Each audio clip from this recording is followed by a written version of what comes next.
Today on Gun Believable, we're taking a look at the KelTec PR-5.7. Gun nerds love correcting people for saying clip instead of magazine, but this gun turns the tables. By cramming 21 rounds of 5.7 ammo into an ultralight, clip-fed handgun less than 1 inch thick, KelTec claims to have made an ideal pistol for concealed carry. What are they smoking? Let's find out. The PR-5.7, and yes, KelTec does say 57, not 5.7, despite the way it's written and the name of the cartridge that goes in it, comes in your standard lunchbox style container. You get a chamber flag, a really cheap trigger lock, the optics mounting plate, 2 clips, and no manual. Or at least I didn't. I had to request one by snail mail, so strike one for their quality control. The contents are pretty standard stuff, though there's some cool 3D renderings and the exploded parts diagram is great. Watch out, because on page 11, there's a warning. The PR-5.7 is a pistol. Thanks for that, KelTec. Picking it up, the first thing you'll notice is how light it is for its size. It weighs 14 ounces unloaded, 19 when full to its 20+1 capacity. That's lighter than a Glock 43, despite being as tall and as long as a Glock 19. The 5.7x28 cartridge inside makes the grip long from front to back. That helps it feel not as skinny as it is, but it does feel a little twisty in my hand. They call the texture Gator Grip. They are from Florida, and while it's grippy enough to do the job, it seems a bit thick. A lower profile would probably work just as well, while making it a little comfier on these leading edges and making the gun even slimmer. Manipulating the slide is a little weird. The ridges work well enough, front and back, but you don't have a lot of surface area to grab onto, and there's a strong hitch real early in its travel that makes it feel a bit herky-jerky. Can even make your fingers slip if you're not expecting it. Turns out that's a big problem. Take a look at the back of the slide. The last couple inches are a separate piece attached with roll pins, but it's not flush. It sticks out along the bottom edge, and these corners are sharp. If you tug hard and your fingers slip backwards, it sucks. The sights are a basic 3-dot arrangement, white on black. The front sight is screwed in from the bottom, so it should be removable, but I think it's a proprietary size, and I haven't found any aftermarket options yet. The rear sight's worse. It's molded into that separate rear section of the slide, so you'd have to replace that whole thing, and I don't know if the aftermarket is going to support that.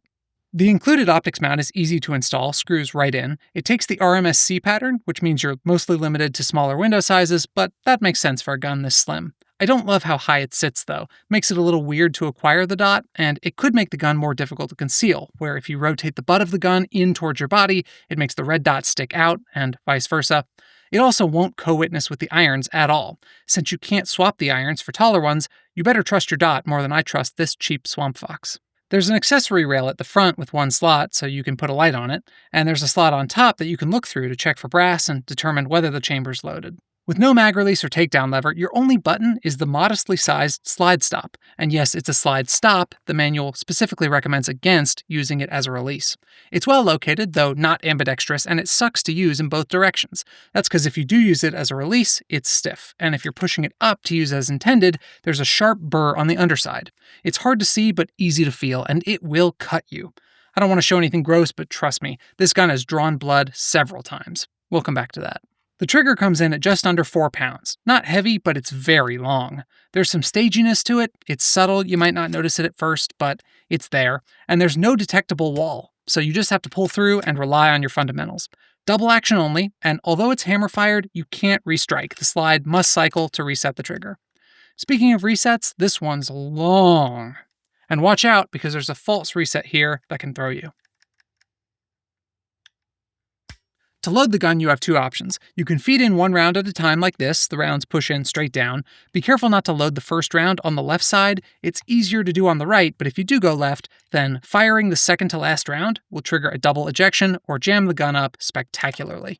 Alternatively, you can use 10-round clips. They're quite easy to fill, and when they're full, the rounds seem secure. You could put one in a pocket if you really wanted to.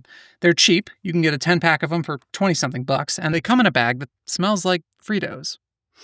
Some KelTec factory air must have gotten trapped inside. But using the clips takes some practice. You nose them in like this, then push down with the thumb piece. It takes quite a bit of force, and it's easy to skip the last round in the clip if you don't push far enough, so this will feel awkward at first. You're then left with the plunger tab and the clip body as separate pieces, and that tab is gonna get lost. No wonder KelTec's already selling replacement tabs on their website. After loading in 2 clips, you can put in 1 last round, which causes these nubs to stick out of the bottom of the grip, indicating that you're completely full. They retract as soon as you chamber the first round. If you're the adventurous kind, you can throw in a 22nd round by pushing it in there and holding it down while also releasing the slide and easing it into battery. I don't recommend it, but it's possible.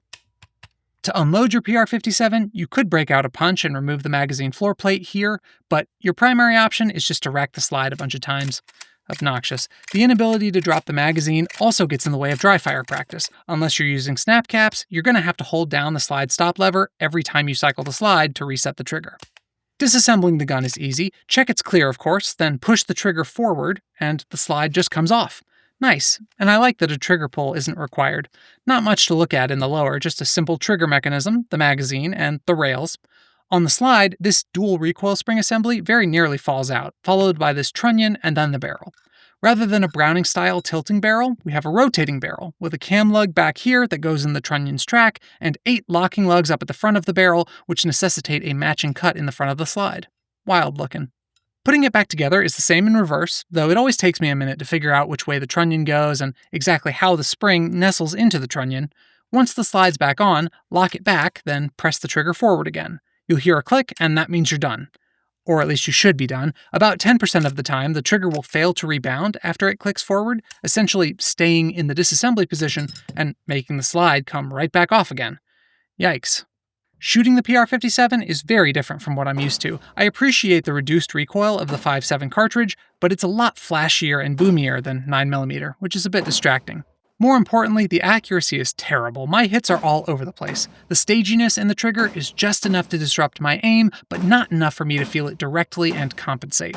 I've often said that nice triggers are overrated and basic techniques more important than hardware, so when I, of all people, tell you that this trigger is a real obstacle to my shooting, it means something. If you buy one of these, you should plan to practice a lot. To top it off, this gun jams like it's going out of style. There are countless failures to feed and failures to eject in about equal measure. I don't know exactly why, though it does kick brass really far, maybe 10 feet behind me, so perhaps the slide velocity is too high. Clearing malfunctions is awful, not only because you can't drop the magazine and have to be careful not to induce a double feed, but because my malfunction remediation habits lead to injury. When I quickly lock the slide back, that burr on the slide stop cuts my thumb, and when I forcefully cycle the slide, I'm likely to tear up my fingers on those sharp corners of the rearmost slide segment. Find myself dreading shooting this gun. Some people say there's a break-in period, but I've shot hundreds of dollars of ammo through it and it hasn't gotten any better. Even if the problems stop tomorrow, by the time I shoot enough to be confident it's fixed, I'll have spent far more on the ammo than on the gun. So who is this gun for? Well, you might think it's for buyers in states with magazine capacity restrictions, but KelTec isn't pushing that angle, and I can see why. I'm not a lawyer, but every banned state I checked seemed to ban standard capacity pistol magazines, regardless of whether they're detachable, so this would be banned too. Instead, KelTec's focusing the marketing on concealed carry. I'm not personally sold on the efficacy of the 5.7 cartridge, and I'm happy with my Austrian 2x4, but there's a market out there for a thin, light, controllable, capacious carry piece, and maybe some people would be willing to give up detachable magazines to get it. Sadly, the trigger stinks even for basic defensive shooting, and trying to overcome that with practice is expensive since the ammo's double the price of 9mm. Not having backup irons is no bueno. Most importantly, a carry gun has to be reliable, and this one just isn't. At its street price of nearly $400, there are so many better options, so hard pass. That's it from Gunbelievable on the PR-57 from KelTec. Smash that like button, be sure to subscribe. If I get 1 million subs, I'll pocket carry a P50.